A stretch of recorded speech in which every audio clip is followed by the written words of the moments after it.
बिस्मिल्लाहिर्रहमानिर्रहीम। अस्सलाम वालेकुम। A1 टीवी के साथ मैं हूं अदील मुमताज। शामिल करेंगे न्यूज हेडलाइंस। पाकिस्तान भंवर में फंसा है मगर डिफॉल्ट होने का कोई चांस नहीं, चंद माह में सूरत-ए-हाल बेहतर हो जाएगी। वजीर खजाना इसहाक डार का स्टॉक एक्सचेंज की तकरीब से खिताब। बोले, कुछ लोग अपनी सियासत के लिए मुल्क को नुकसान पहुंचा रहे हैं, लोगों को डरा कर रखा है, कोई सोना कोई डॉलर खरीद रहा है, ये गलत प्रोपेगेंडा रोकना होगा। दिन रात डिफॉल्ट का रोना रोने वाले बताएं कि वो किसके लिए काम कर रहे हैं। वजीर खजाना मजीद बोले, डॉलर गंदम और खाद की स्मगलिंग रोकने के लिए सख्त इक़दामात उठाए हैं, कारोबारी तबके की तजावीज का खैर मकदम करेंगे। स्टेट बैंक का 8 माह से इंपोर्ट पर सख्त तरीन पाबंदियां हटाने का फैसला। 2 जनवरी से दरामदी अशया की क्लियरेंस और एलसीज खोलने की हदायत जारी। कहा गया कि गंदम, कुकिंग ऑयल, फार्मास्यूटिकल, जान बचाने वाली अद्वियात और सर्जिकल आलात के लिए डॉलर्स पहले दिए जाएंगे।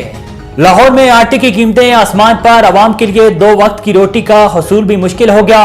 गंदम महंगी होने के बायस आटे का बोरान शदीद हुआ। चक्की का आटा भी 10 रुपए इजाफे के साथ 135 रुपए किलो हो गया।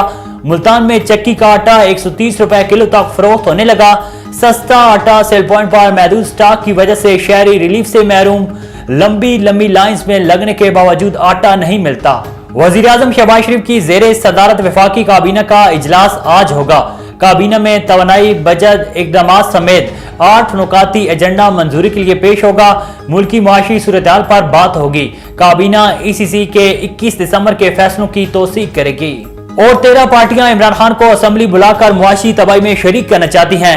केयर टेकर पर सोच विचार हो चुकी। सरबराह अवामी मुस्लिम लीग शेख रशीद कहते हैं, कश्ती डूब रही हो तो एस्टेब्लिशमेंट खामोश नहीं रह सकती। जिस मुल्क में गैर मुल्कियों के लिए ट्रैवल एडवाइजरी जारी हो जाए वहां सरमाकारी खाक होगी। हेडलाइंस हमने जानी। A1 टीवी के न्यूज स्टूडियो से फिल वक्त इतना ही। मजीद खबरों और अपडेट्स के लिए देखते रहिए A1 टीवी। A1 टीवी, सब पे नजर, अंदर की खबर।